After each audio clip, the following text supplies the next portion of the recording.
What's up, everybody? This is Matt Brown with another IoT hacking video. Today we are going to be extracting firmware off of this Chinese IP camera that I got while I was overseas in Southeast Asia. And so we are going to take the flash chip off of the board over here on our workbench in just a minute, and we're going to show the process of a typical IoT pen test where we extract firmware off of a device for the purposes of security analysis.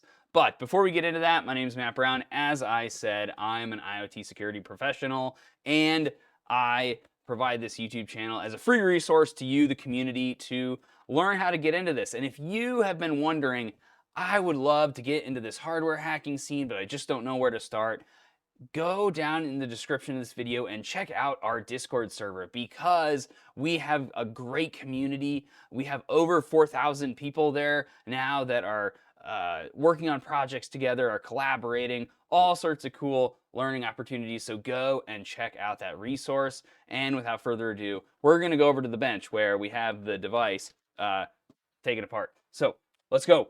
Here it is. If you remember from the last video, last time we looked at a certain part of this camera, and we're going to zoom in right here. We looked right over here. There were these debug interfaces that were exposed, the UART console, and we actually got a root shell on this device with that interface.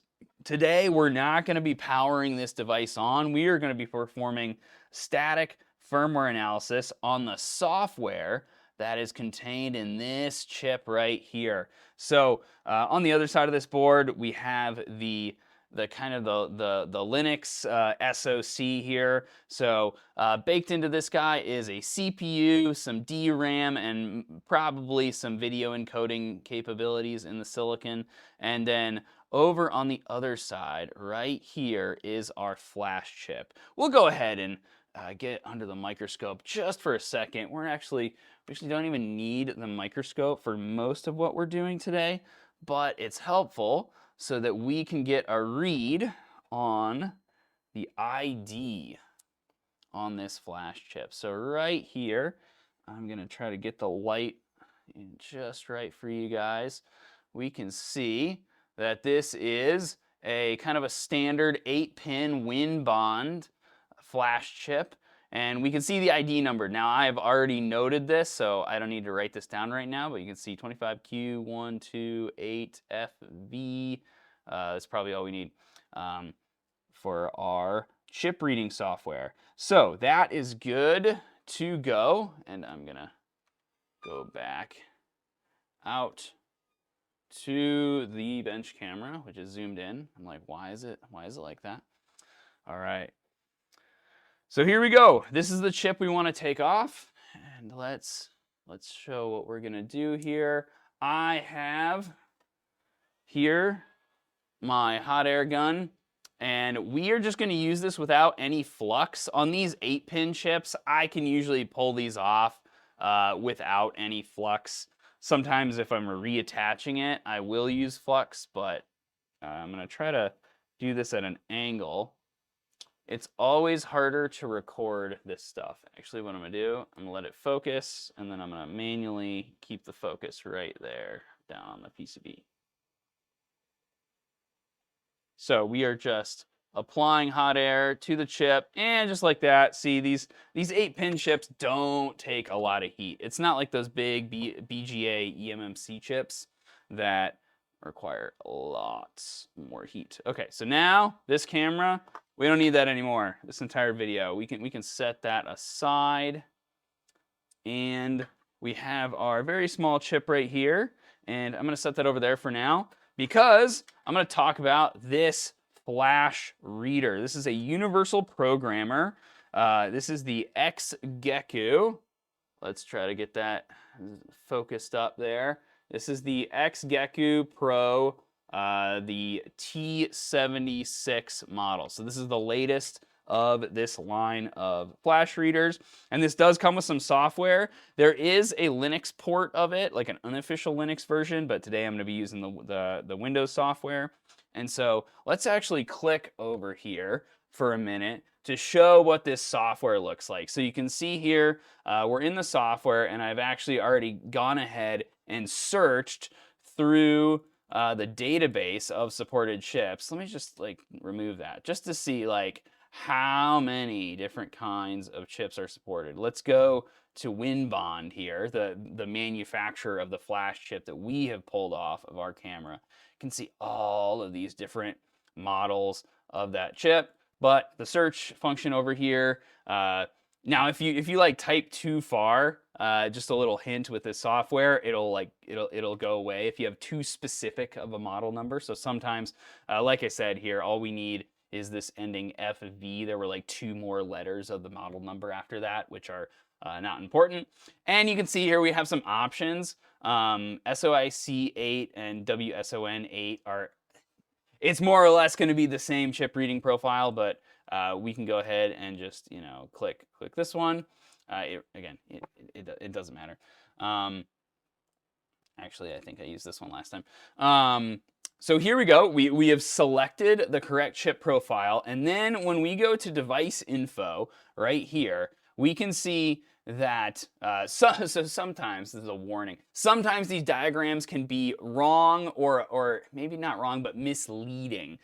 In this case, it's spot on. So you can see here, it's got a little diagram of an adapter that we're going to put into the reader that we have over there. And then we can see that in the diagram, it tells us to place the chip all the way at the bottom. So up here is kind of where pin 1 sits. And so we're going to put it all the way down at the bottom, but we're going to have pin 1 facing up. And so let's go over to the bench here, and actually what I'm going to do is momentarily, so all this does is this locks the adapter in and unlocks it, is we're going to go into the microscope and we're going to kind of get this situated just so you can see what this adapter is like, okay? So you can see that this is spring loaded, so I push it down and it kind of opens up these little probes on the side that will come down and connect to the chip. So let me find pin 1 and press down, and there we go.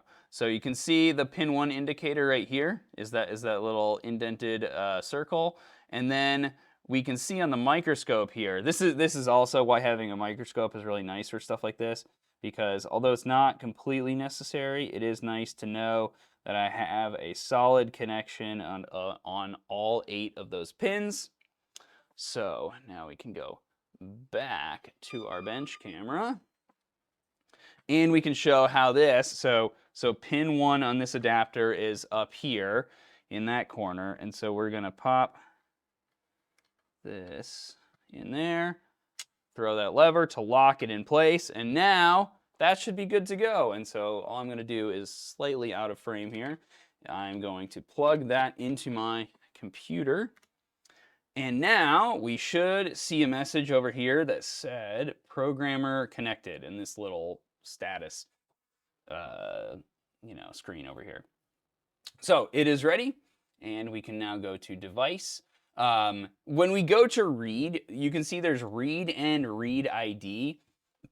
If you run read by default, it is going to also read the ID number of the chip because we have selected this little checkbox down here that says check ID. And then it will not go forward with the read if it doesn't read the correct ID number. Now sometimes if you have some weird chip that's not exactly correct, but it's the right reading profile, you can actually sometimes get away with unchecking this check ID box and still get a good firmware read. That's just a little hint. If it doesn't technically say that your chip is supported in this list, you can sometimes get away with it, but you're gonna have to go and uncheck this check ID box. In our case, it's supported. We're gonna leave that check in place, and we will see right here, it will even say ID, blah, blah, blah, okay. So that is the expected ID number. And here, this is a pretty small chip, so it reads it really fast. And then it goes through again and it verifies. It does an extra check. When I'm doing this professionally, I am paranoid and I do not trust this. And so what I will do, Actually, let's demo this. Let's demo my paranoia, my professional paranoia. Okay, so what I usually do is I go in here and I'll say this is called the ochre. Okay, there's my firmware read that I already did. We'll just call it one.bin. So I would do something like this, and I would save it, and so the file has been saved. And then what I would do is I would come and read it again. Even though the verify is technically performing this operation, I've had it a couple times not match the two firmware reads. Well, in this case, we got a read error just like straight up. Or did I not notice us getting that last time? All right, let's read it again. Let's see. What?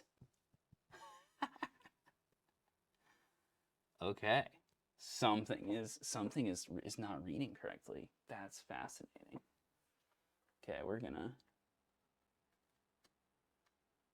see. So sometimes firmware reading is fiddling with that thing, and then you just keep clicking this. Now the pin detection passes, so it is connected.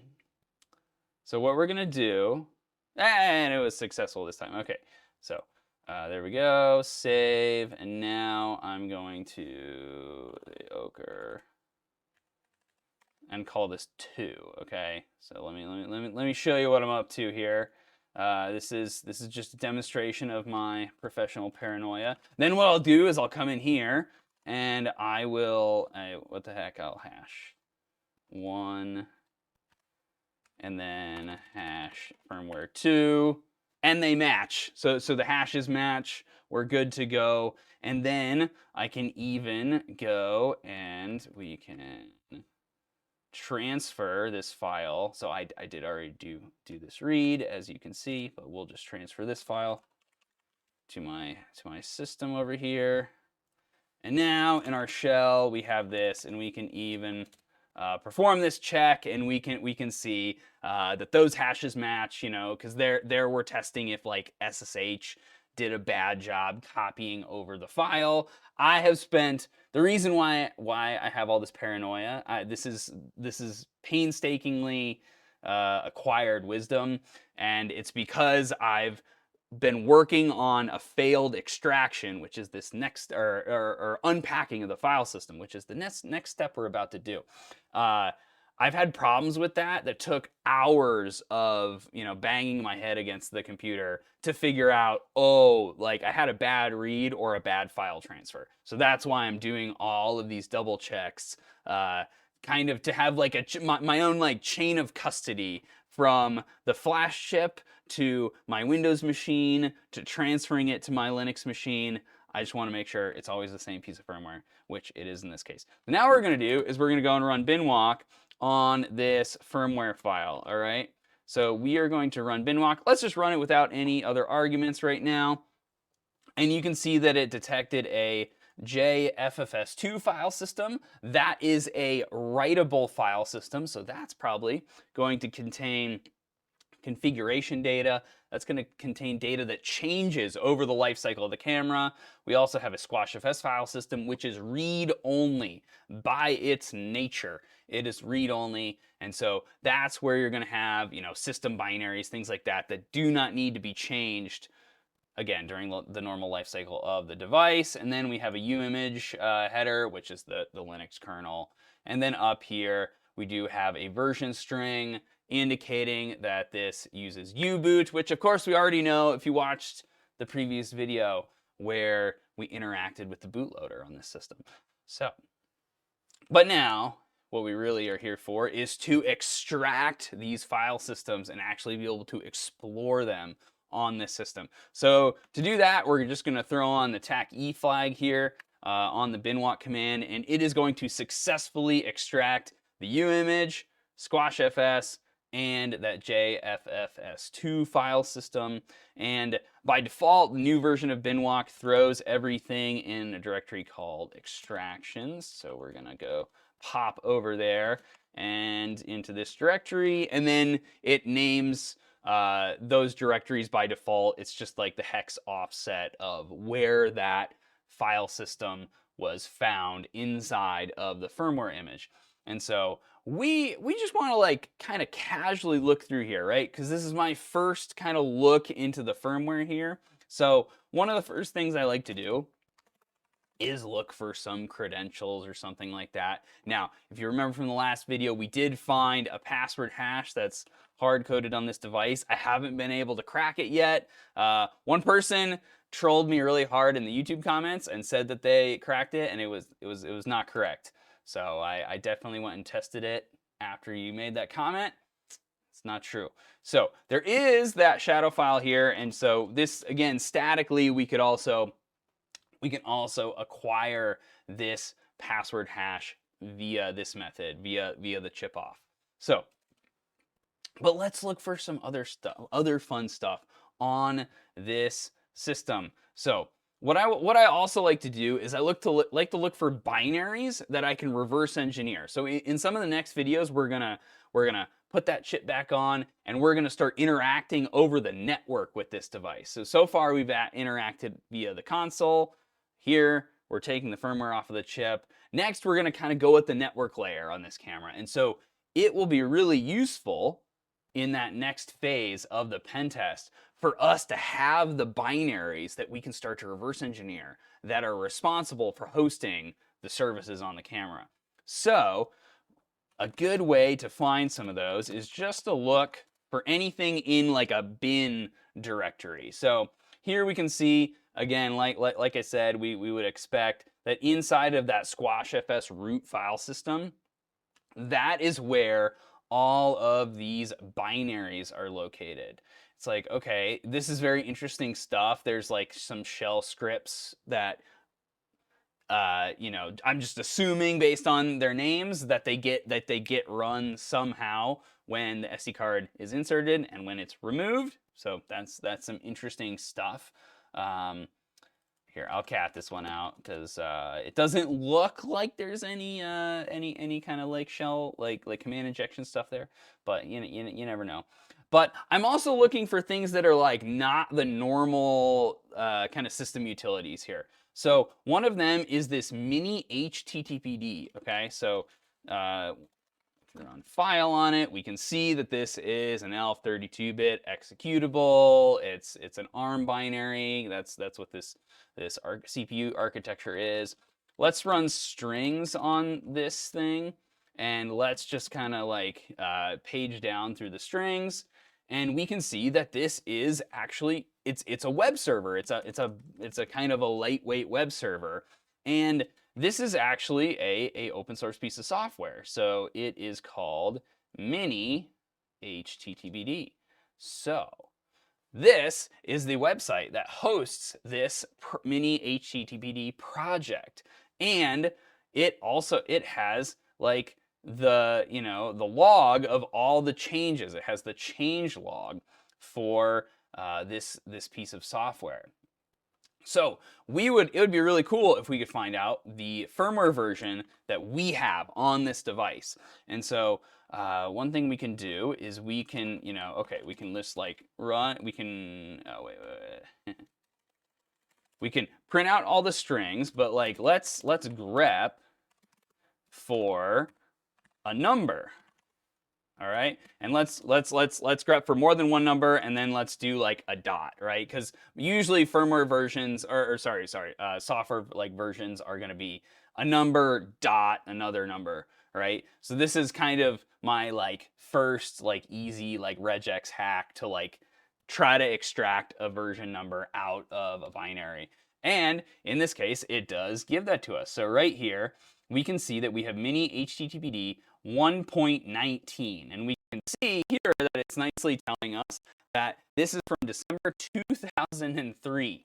All right, so just a little bit old. And so, but again, we have this version number. So now the cool thing we can do on this website is we can go correlate that with the changelog. So we can go and say like, okay, this is the version right here that we have. Let's look at everything that's newer and see what software changes have been made since version 1.19. And so we go up here and it's like disable SSL v3 because of the poodle attack. Okay. Here we go. Fixed CVE 2015 1548. A buffer overflow via SN printf. So here we have a clearly labeled vulnerability in the changelog that they said that they fixed. Now let's go and let's confirm this over here in the vulnerability database. And it says somewhere, okay, so I think, where did I find it? At this external link, I think. So I think this is the write-up of the person who discovered this vulnerability. It contains a information disclosure vulnerability. An attacker can specify a long enough protocol string to reveal parts of the process's memory. That's not great. That's some heartbleed type stuff there.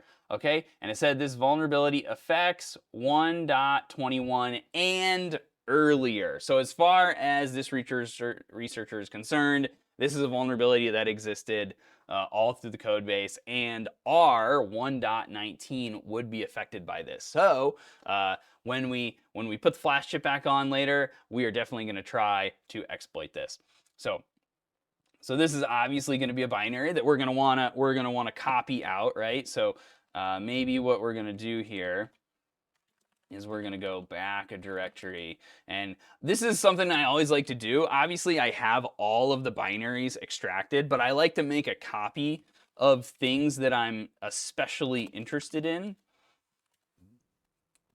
And let's just go ahead and copy this thing, this binary, to our bins directory, because next time it'll be easy to load those into Ghidra or IDA and to start going from there. Let's go back and see if there are any other binaries that we would want to reverse engineer. So anything that's like CGI bin, that is definitely going to be interesting. I think this is just a directory. No, it's not. Wait, oh, no, it is. No, it is a directory. Sorry. Yes, okay. So this guy right here, we can run file on the CGI underscore dev config. And so, yep, it is a binary, and then we run strings on it. And then if we run strings on this and kind of like go through these, I'll get rid of this directory here. Yeah, so we can see some things about login stuff. Like, this is definitely device specific, right? This is not an open source piece of software. This is like a custom piece of software that was written specifically for this camera. I just recognize some of these like INI files from the rest of the file system that I've been poking through. It's pretty obvious just based on some simple inspection that this is a custom binary. So we're going to go ahead and no, don't want that one. Where is it? Right here to bang bins. There we go. So we copied that out. And then if there's any other ones here, obviously we can always go back and get them later. But I think that binary is going to be the most important one that is going to operate the web server in conjunction with mini HTTPD, which probably supports calling into CGI binaries to implement the web server. So that is our firmware extraction video. That's part 2 of our IoT Pentesting Basics series. I hope you've been enjoying this series so far. Like I said, we've got some cool kind of intel for the next step, which is going to be looking at the network services that are listening on this camera, and especially that web server. We're definitely going to attack that web server and potentially do some binary reverse engineering to figure out the root cause for some of those vulnerabilities. So thank you for watching this video. I hope you have a great day. Goodbye.